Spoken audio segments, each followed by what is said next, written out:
Has anyone ever challenged you at something not knowing you were an expert in that field? I've been a line cook for 8 years, worked my way up from dishwasher at some pretty high-end places. Nothing fancy, just solid experience in professional kitchens where you learn to keep your mouth shut and let your knife do the talking. So I'm at this new restaurant, mid-tier place called Harvest Moon, and there's this guy Marcus who just got hired as assistant kitchen manager, fresh out of culinary school with his knife roll still gleaming and his whites so pristine they practically glow under the kitchen lights. This kid talks constantly about his ServSafe certification and knife skills, name drops molecular gastronomy techniques he learned in some sterile classroom lab. He's got the vocabulary down pat, but there's something missing in his eyes when he looks at the food. No soul, no understanding of what it means to feed people. Whatever. I keep my head down and do my job. I've seen plenty of culinary school graduates come and go, most of them humbled by the reality of a working kitchen within a month. First week, he starts correcting my prep work. I'm brunoise-ing onions for mirepoix, been doing it the same way for years, muscle memory guiding my knife through precise, even cuts. He walks over, grabs my knife without asking, and goes, "Actually, you need to make them smaller and more uniform. This is sloppy work." The condescension drips from his voice like grease from an overloaded fryer. I just nodded, swallowing the words I wanted to say. Sure thing. Next day,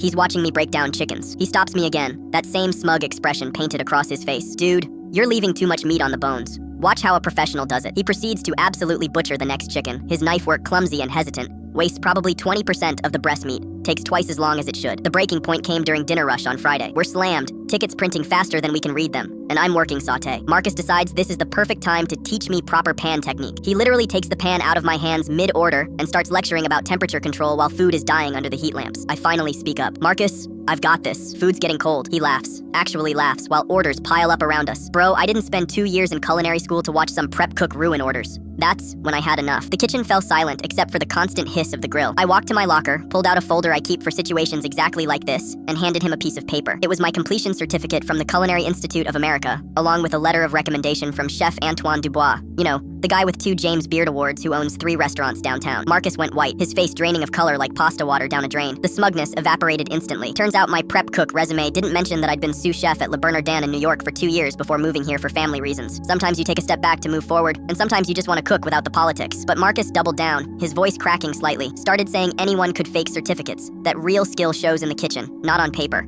Fine by me. I'd been waiting for this moment without realizing it. The next night, owner's doing a VIP tasting for some food critics from the city paper. Marcus volunteers to handle the main course, pan-seared duck breast with cherry gastrique. I'm assigned to sides, which suits me just fine. I watch him overcrowd the pan, not score the skin properly, flip too early because his nerves are getting the better of him. The duck comes out unevenly cooked, skin like rubber, sauce broken and grainy. Meanwhile, my potato millefeuille rises in perfect golden layers, and my haricot verts are bright green gems plated with Swiss precision. The critics weren't kind, called the duck amateur hour, and disappointingly executed. The owner was furious. Marcus got demoted to prep cook the next morning. I didn't say anything to him, just came in for my shift and started breaking down vegetables right next to him.